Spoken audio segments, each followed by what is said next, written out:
नारायण नारायण. श्री महादेवांना प्रसन्न करून घेण्यासाठी गौतम ऋषींनी तपश्चर्येला प्रारंभ केला.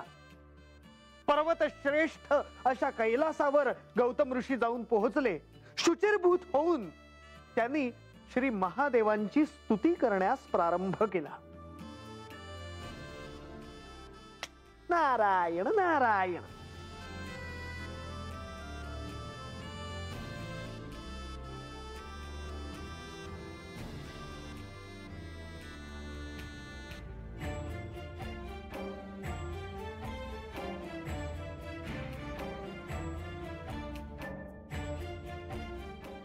ओम नमः शिवाय. ओम नमः शिवाय. ओम नमः शिवाय. ओम नमः शिवाय. ओम नमः शिवाय. नारायण नारायण. गौतम ऋषींच्या आवाहनामुळे श्री महादेव प्रसन्न झाले आणि श्री महादेवांनी त्यांना दर्शन दिले. नारायण नारायण.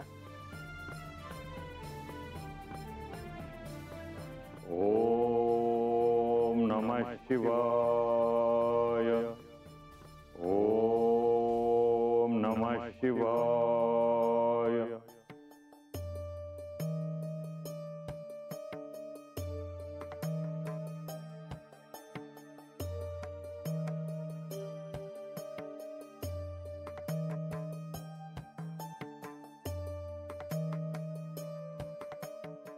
हे महादेव, हे देवाधिदेव, हे भगवान, आपण आपल्या भक्तांना अभिष्ट भोग प्रदान करता.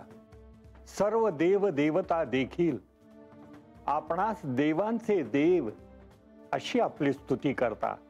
त्यांच्या सुखासाठी आपण या पृथ्वीवर निवास करता आहात प्रभू. हे महादेव, आपण धर्म व्यवस्थेसाठीच निरनिराळ्या शास्त्रांमधून प्रकट होता. प्रभू, आपण परमार्थ तत्व आहात.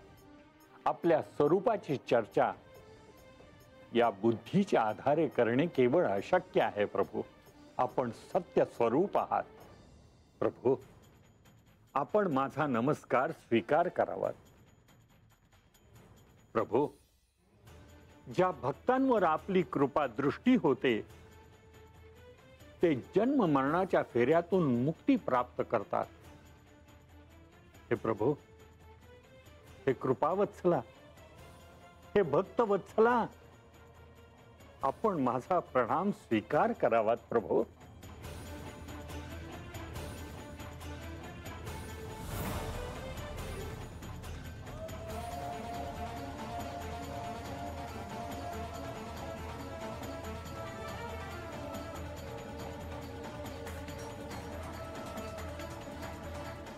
ऋषीवर, तुमच्या तपश्चर्येमुळे मी तुमच्यावर प्रसन्न आहे. हे महादेव, आपण माझ्यावर प्रसन्न होऊन मला दर्शन दिलेत. हे माझे महद भाग्य आहे प्रभू. ऋषीवर, मी तुम्हाला आश्वस्त करतो की तुमच्या मनात जी इच्छा आहे ती पूर्ण होईल. ऋषीवर, मी तुम्हाला काय वर देऊ? प्रभू, आपण खरोखरच माझ्यावर प्रसन्न असाल तर आपण देवी गंगा यांना आपल्या जटांमधून मुक्त करावे अशी याचना करतो प्रभू. ऋषीवर, गंगेची याचना तुम्ही या सृष्टीच्या कल्याणासाठी केली आहे. तेव्हा तुमच्यावर प्रसन्न होऊन हे असंच घडेल असा मी तुम्हाला वर देतो. मी आपला कृपाभिलाषी आहे प्रभू. शुभम भवतु.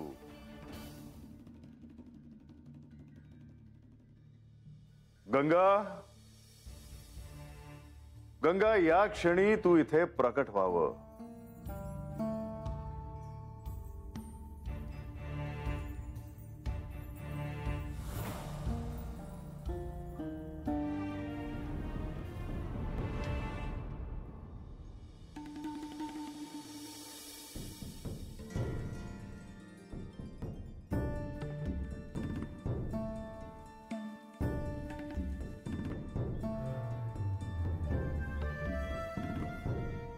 हे श्री महादेव, आपण मला बोलवलं? होय गंगा, गौतम ऋषींच्या तपश्चर्येमुळे मी त्यांच्यावर प्रसन्न आहे. ह्या सृष्टीच्या कल्याणासाठी मी तुला माझ्या जटांमधून मुक्त करत आहे. ह्या सृष्टीच्या कल्याणासाठी गौतम ऋषींसह तू प्रतिरूपाने प्रवाहित व्हावस असं मला वाटतं. मी आपल्या शब्दाबाहेर नाही. हे महादेव, आपण खरोखर भक्त वत्सल आहात प्रभू. गंगा, पवित्र अशा ब्रह्मगिरीवर मी तुला प्रतिरूपाने प्रतिष्ठित करतो आहे.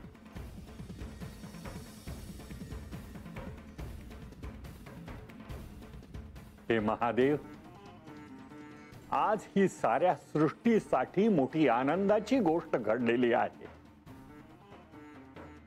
देवी गंगा या सर्व सरितांमध्ये श्रेष्ठ आहेत. त्यांच्या जलानं स्नान केल्याने सर्व पापे विलीन होतील प्रभू, आणि केवळ त्यांच्या स्मरणाने देखील पुण्यप्राप्ती होईल. ऋषीवर, गंगेच्या केवळ स्मरणाने स्नान, दान, यज्ञ यांचे देखील पुण्य प्राप्त होईल असा मी वर देतो. हे महेश्वरा, जेथे जेथे देवी गंगा जातील तेथे तेथे त्यांच्या समवेत आपणही विद्यमान व्हावे, या श्रेष्ठ वराची मी याचना करतो प्रभू. हे महादेव, स्वर्गलोक, मनुष्यलोक आणि पाताल लोक या स्थानी जी जी तीर्थे आहेत त्याही पेक्षा देवी गंगा महान व्हाव्यात, या श्रेष्ठ वराची मी कामना करतो. तथास्तु.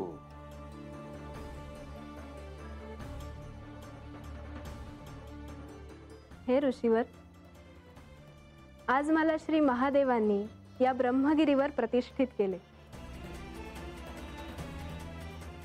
आज आपल्यामुळे मी या सृष्टीत प्रतिरूपाने पुन्हा प्रवाहित झाले.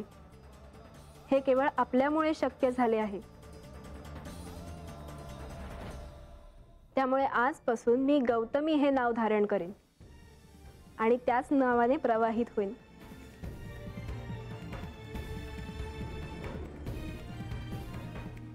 ह्या भूतलावर गंगेपेक्षा श्रेष्ठ असे दुसरे तीर्थक्षेत्र नाही, आणि भविष्यात देखील निर्माण होणार नाही. वेदांमध्ये देखील परिनिष्ठित केले आहे की सर्व तीर्थांमध्ये गौतमी गंगा हे अधिक पुण्यमय असेल.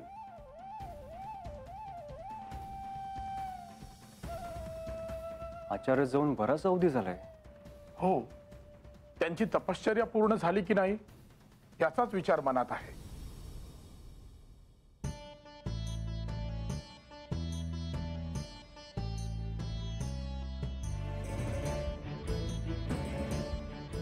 आचार्य?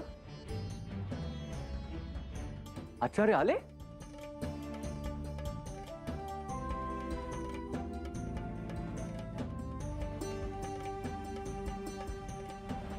आचार्य, आम्ही आपलीच प्रतीक्षा करत होतो. मला ठाऊक आहे ते, आणि म्हणूनच श्री महादेवांची उपासना पूर्ण करून त्यांना प्रसन्न करून मी त्वरित आश्रमाकडे परत आलो आहे. म्हणजे आचार्य, महादेव तुमच्यावर प्रसन्न झालेत? होय, आणि त्यांनी माझ्या मनातली इच्छा पूर्ण होण्याचा वरही दिला आहे. महादेवांनी आपल्याला वर दिलाय ह्याचा अर्थ या आश्रमामध्ये मी एकटाच आलेलो नाही,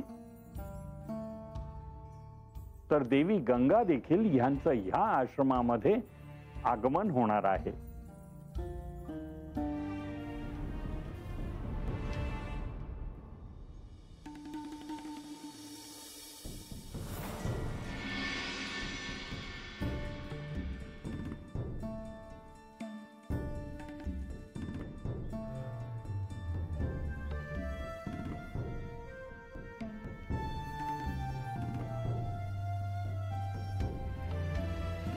देवी गंगा, आपल्या आगमनानं या आश्रमातील सर्व पापे धुतली जातील. होय ऋषीवर, आपण निश्चिंत असावे. हे देवी, केवळ आपल्यामुळेच या आश्रमावर आलेले संकट दूर झाले आहे. आपल्याला माझा प्रणाम असो.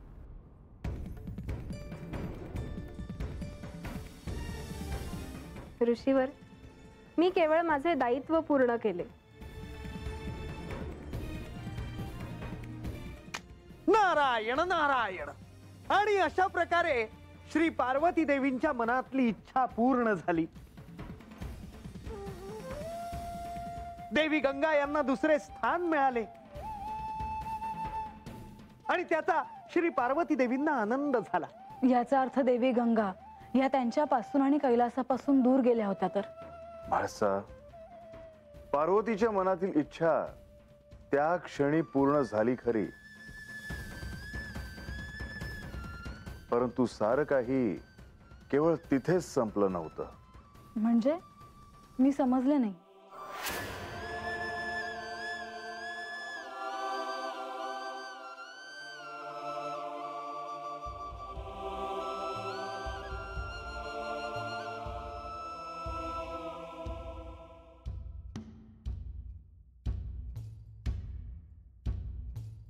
पार्वती, मला ठाऊक होतं की तू येशील.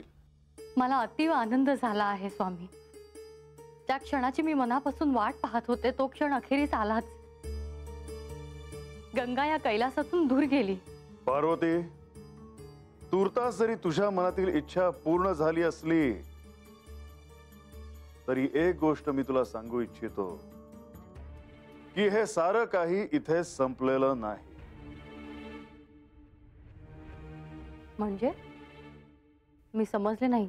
म्हणजे हेच पार्वती की गंगा केवळ प्रतिरूपाने प्रवाहित झाली आहे.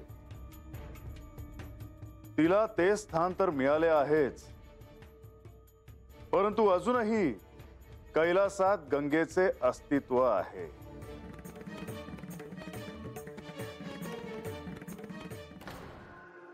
पण तुम्ही तर म्हणालात की हे सारं तिथेच संपुष्टात आलं नाही. होय, पण आता तर देवी गंगा यांना दुसरे स्थानही मिळाले होते. होय, हे सत्य आहे. मग तुम्ही असे का म्हणालात की हे सारं त्या क्षणी संपलं नाही, अजून काही शेष होतं? होतच, कारण घडलेल्या घटनांपेक्षा भविष्यात घडणाऱ्या घटना ह्या अधिक महत्वाच्या होत्या. काय घडणार होतं? गंगेला त्या क्षणी दुसरं स्थान मिळालं, परंतु भविष्यात असं काहीतरी घडणार होतं की जेणेकरून पार्वती गंगेचा स्वीकार करणार होती.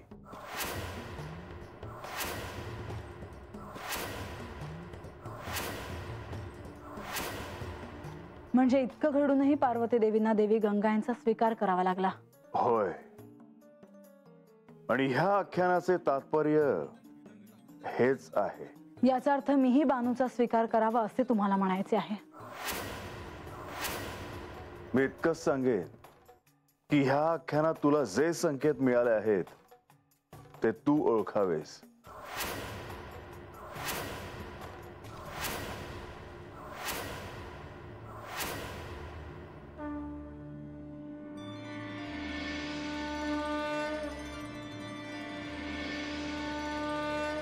सूर्यास्त झाला. देवा, आजचे आख्यान इथे थांबवण्याची अनुमती द्यावी देवा.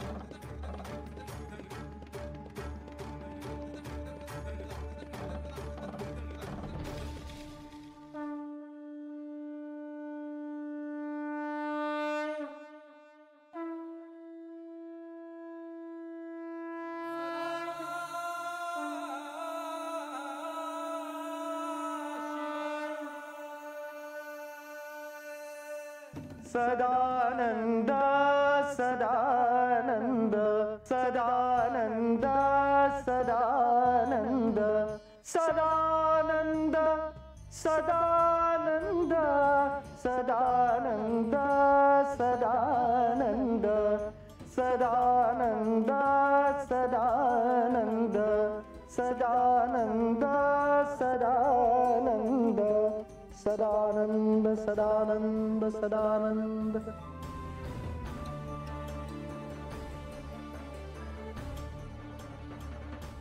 असं काय घडलं ज्यामुळे पार्वती देवींना देवी गंगा यांचा स्वीकार करावा लागला हे मला ठाऊक नाही, पण मी मात्र असं काही घडू देणार नाही हे माझं मला ठाऊक आहे.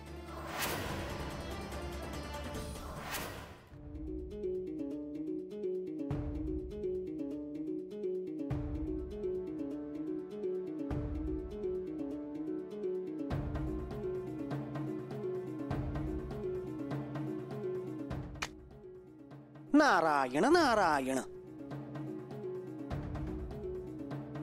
हे काय बानू, तुझे लक्ष तर दुसरीकडेच दिसत आहे. हा अहो तसं काय बी नाही महाराज. महाराज शुभम भवतु शुभम भवतु. महाराज आता तुम्हीच काय बाई सांगा हिला.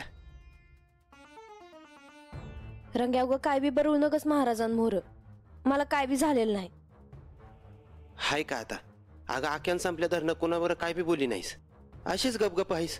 बानुताई नाही म्हणजे तुम्ही अशा शांत शांत असला की आम्हासनी काळजी वाटते.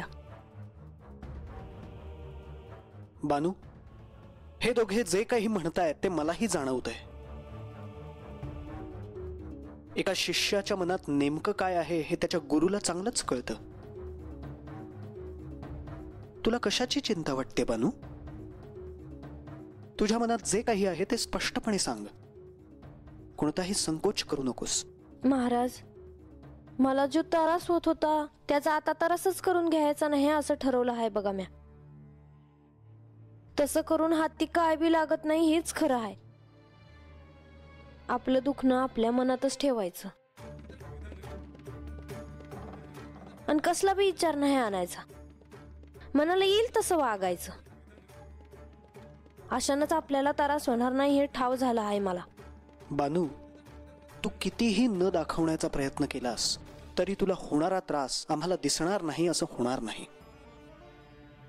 तुला होणारा त्रास आम्हाला दिसतोय आणि हे सत्य आहे. आख्यानातील गोष्टींचे तर्क लावता लावता तू एकांतात गेली आहेस हे स्पष्टपणे जाणवतंय. आणि तू याचाच विचार करत राहिलीस तर तू आणखी एकटी पडशील हे ध्यानात असू दे.